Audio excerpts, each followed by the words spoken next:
Hi everyone, I'm Kyle Bechet, and this is the AAF Exchange, a podcast from the American Action Forum, where experts provide clear, data-driven insights into today's economic and domestic policy issues. Welcome, and thank you for tuning in. On this episode of the AAF Exchange, the latest rung on the CR ladder, a tax bill, and the economic outlook. As usual, joining us is Douglas Holtz-Eakin. Doug, thanks for joining us. Should be fun. Thank you. So before we jump into today's topic, as usual, what's been on your mind? Well, I've been just completely frustrated with the discussion that surrounds the Basel III endgame. Yeah. This was meant to be the finishing touches on the large agreement among the Western democracies on how to regulate banks in the aftermath of the financial crisis. So we got to roll the clock back to 2007, 2008. These agreements were reached in 2010, 11. We're now finally implementing the last piece. And when the Fed and the FDIC go to implement the final piece, they come up with all sorts of stuff that has nothing to do with Basel III. So it's a massive overreach. They provide no reason why they need U.S. banks to hold $100 billion more in capital. They have new capital buffers against operations risks and things that never existed before.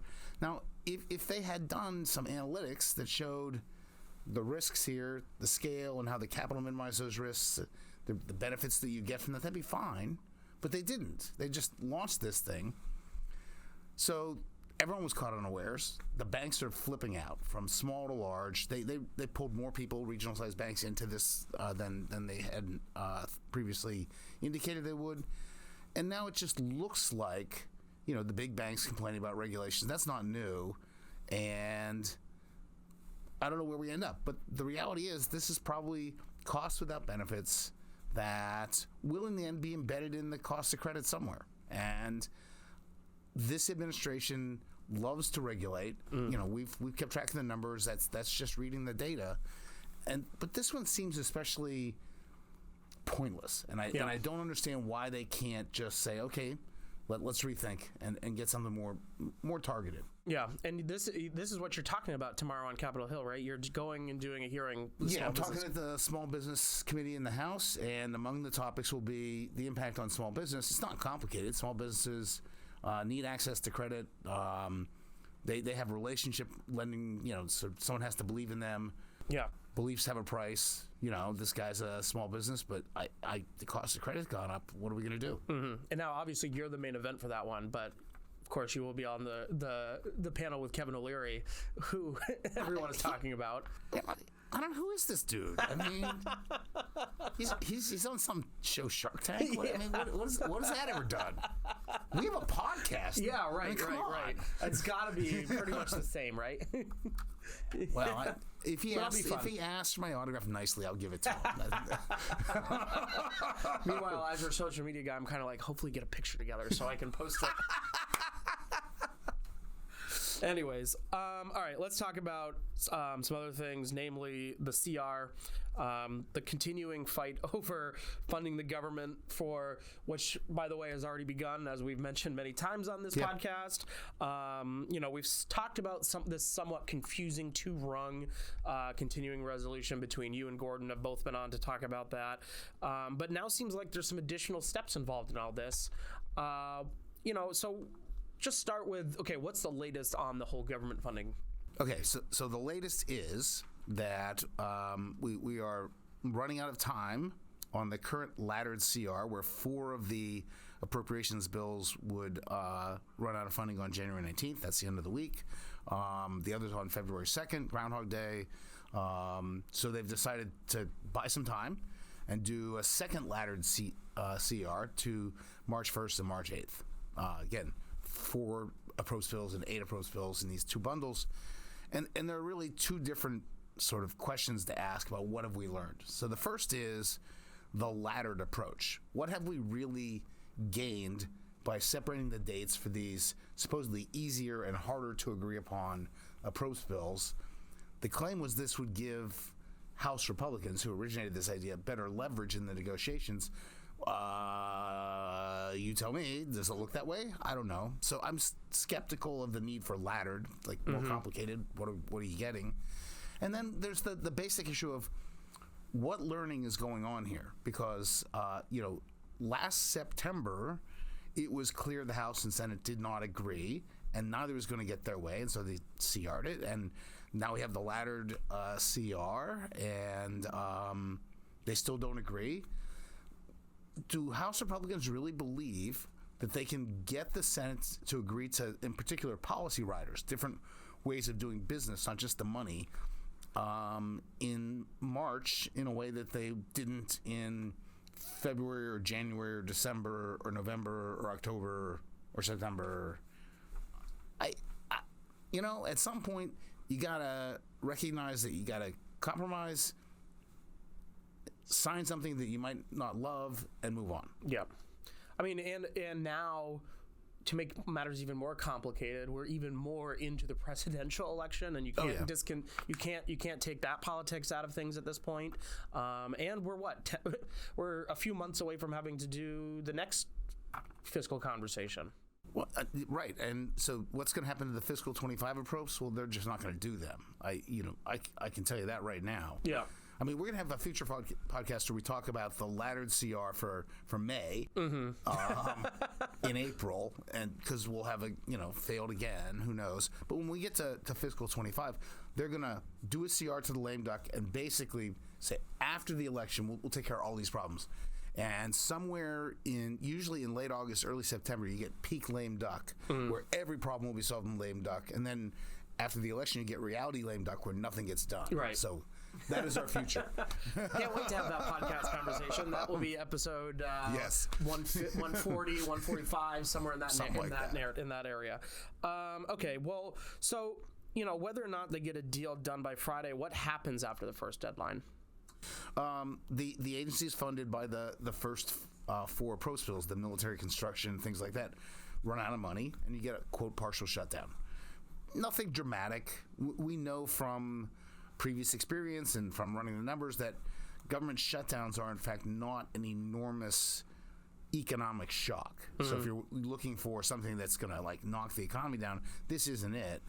It's not doing your job. It's a nuisance for taxpayers who need services out of these things.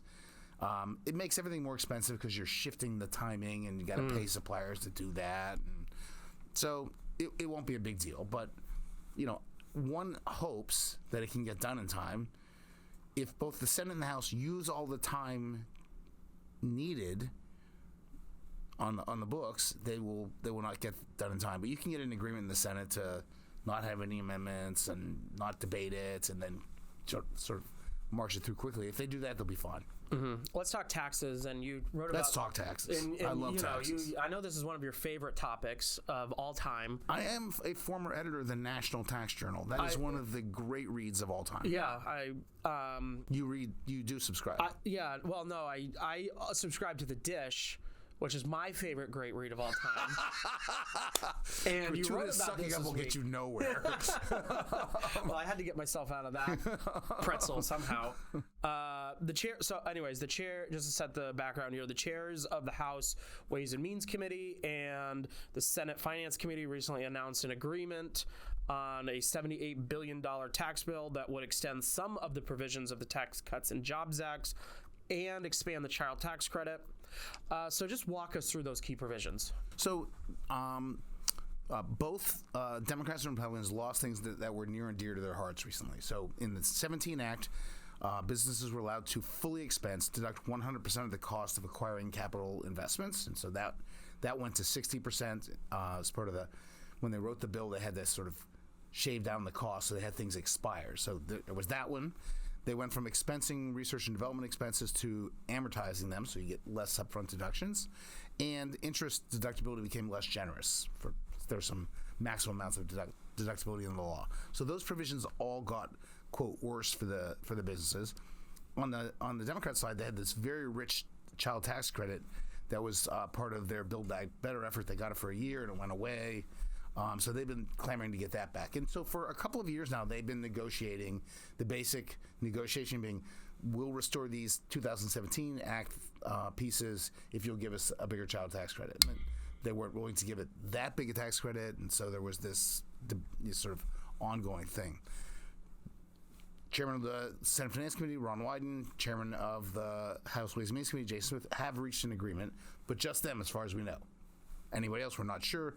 It is extending those things to 2025 when the whole 17 law starts to sunset. So they bought a little time. This costs about $80 billion, roughly $78 billion to do this. And they then pay for this, which is actually quietly an important thing they don't typically do. When they do tax extenders, they haven't typically paid for them. So they're going to pay for it. And here's the amazing thing. They're going to pay for it by limiting new claims for this employee retention tax credit. So this is a slight digression, but this tells you the difference between taxation and tax policy. When the pandemic hit, among things they included in the CARES Act was the employee retention tax credit. If you as a business held on to your employees, even though you had a 20% dip in your revenues, they gave you a credit against your taxes for holding on to your employees. Perfectly good incentive in 2020. Should have gone away. That should have been it. 1 year done. They then extend it for a couple of years, and so that people can go back and file for it retrospectively. Retrospectively filing for something doesn't change your behavior. It's already done. So the whole point was to change behavior and get people to hold on to their employees. That happened in 2020, and it's over. They extend it. Then they extend it again to 2025, and in between it becomes an industry. And anybody who runs a business or not-for-profit, as I do, and so every day I get cold calls, emails about, we can help you file for the employee retention tax credit, we can get you all this money. Yeah. This was scored originally, don't quote me on the number, $13-15 billion. That's what JCT thought would happen. $200 billion has gone out the door. There's all sorts of intimation of fraud in this, and it's become an industry, as I've mentioned. So the IRS has done two extraordinary things this year. Number one, it announced, if you filed this and you want to take it back, no questions asked. You can withdraw your claim for the retention tax credit. This is just giving people who have fraudulent claims a chance to avoid getting audited and penalized. Then the second thing they said is, by the way, if you want to just take 20% of the credit and dime out the guy who helped you create the fraud, we'll do that too. So I've never heard anything like this out of the IRS. Wow. So they've done that, all of which you would think would really diminish interest in getting into this game. Nevertheless, they said, okay, instead of April 2025 as being the last day you can file for this, it's going to be the end of this month, January 31st, 2024. And they claim that will save $80 billion and pay for this bill. Okay. Even after the IRS has said all this. So this is sort of stunning to me. Yeah. This is an episode of one of the worst tax policies we've ever seen.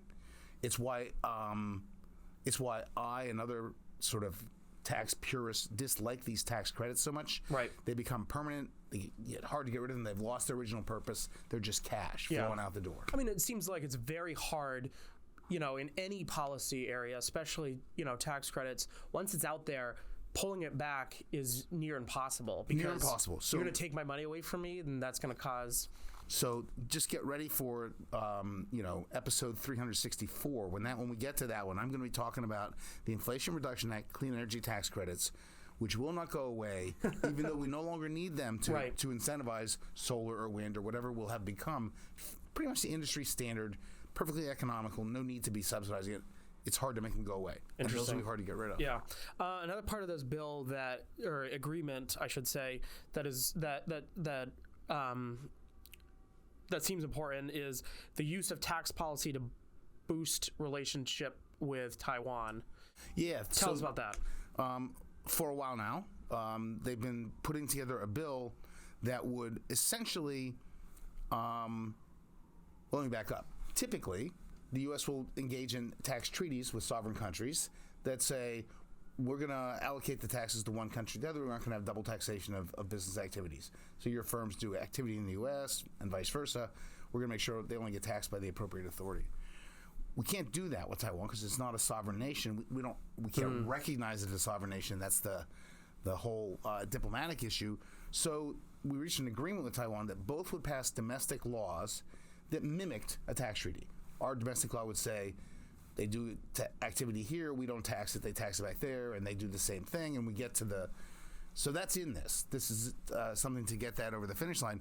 You can be sure China's not going to be thrilled about this. At this moment, when we're trying to reestablish more normal relations with China and take the heat down a little bit, this is a poke in the eye, and presumably we'll hear about it. Interesting. What's this? What? I mean, you said this is, as far as we know, this is just an agreement between the two chairs. So, what is the likelihood of this getting through Congress? Low, I think. Honestly, no one's going to want to put it on the CR, some must-pass thing. So it's going to have to make it through on its own, which means you have to get to 60 in the Senate, where they couldn't even get to 51 with an extension of the rich child tax credit. So is this skinny down enough to be passable? I don't know. House guys aren't going to want it at all. Yeah. So the Democrats are going to have to carry it in the House, but are they going to want the business stuff? And so this has not happened for a couple of years for a reason. And these two gentlemen getting together and finding a middle ground they can deal with doesn't mean the rest have. Mm-hmm. And so time and votes will tell. Yeah, I mean, we often talk a lot about, I mean, in the previous podcasts, we've talked about, all the things we'd like to have happen between, spending reform, sure, tax reform. Does this get the conversation started at least, and making sure that's part of it, or is it not even, is it too small potatoes for that? I think it's essentially a truce till 2025 to have the big fight. Mm-hmm. And then what do? We have big fiscal problems. You get to the sunset in 2025. And how do you go forward on the pieces of the 2017 Act that make sense, in my view, preserve them, and what do you jettison? Well, what makes sense and what you jettison differs in the eye of the beholder, so that's going to be a really interesting year. And we haven't seen this Congress have the ability to reach some sort of an agreement. The stakes are going to be much higher then. Yeah, interesting. All right, well, let's talk about the economy. By the way, we're skipping the trivia question for today, so I'm not going to put you on the spot. Trivia question. How many times have we skipped the trivia question? Twice now. All right, so let's talk about the economy. We've seen some conflicting labor market data, as well as a hotter than expected inflation report. That was last week, I believe. Yep. First, just walk us through December jobs and the inflation numbers. So December's jobs report was top line real strong, right? Unemployment rate changed, 216,000 jobs, wage growth year over year at 4.1%. So that's average hourly earnings. So you just look at that and think, whoa, that's great. Then you look inside it and you think, well, maybe this isn't as great as it looks, because 50,000 of those jobs are in the government, and the rest are heavily concentrated in health and leisure and hospitality. So it's not exactly broad-based job growth. It's sort of very narrowly growing. Then you go over and you look at the household survey, which is where we get the unemployment rate. It's a survey that's smaller in scale than the survey of firms that gives us the employment number. But that shows roughly 675,000 people leaving the labor force, not exactly a sign of strength, and 680,000 people losing their job. And so only by that matching up does the unemployment rate remain unchanged, because you lost the jobs, people who essentially left the labor force. That doesn't feel like a strong labor market. So is it cooling? Yes. So inflation's going away, right? No, you get to the December inflation report, and what you really get is something, instead of going down, is flat, pops up a little bit, top line. The core, which the thing you want to stare at, was supposed to go from 4 to 3.8 and stopped at 3.9. And so the concern has always been that, the path from a peak of 9.1 to say 4 or 3 would be easy, and from 3 to 2 is hard. Yeah, I think we're in that period. I think the right way to think about it is the Fed is now going to earn its money. It has had the luxury for over a year of operating as a single mandate Fed. Let's go after inflation, raise rates, go.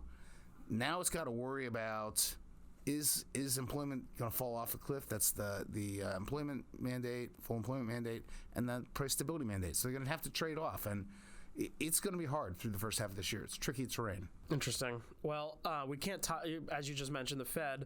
I mean, your thoughts on this? There's increasing expectations that the Fed will cut rates this year. Is that still sort of the thinking with these reports? Well, there's increasing expectation that I'll grow to be 6'4" and have a full head of hair. So it's not all expectations will be fulfilled. Look, I think the Fed might cut this year. Yeah. And we've seen voices like Governor Waller, who's been quite cautious, acknowledging that could happen. But the notion they're going to cut in March of this year, preemptively, aggressively, no, I don't think so.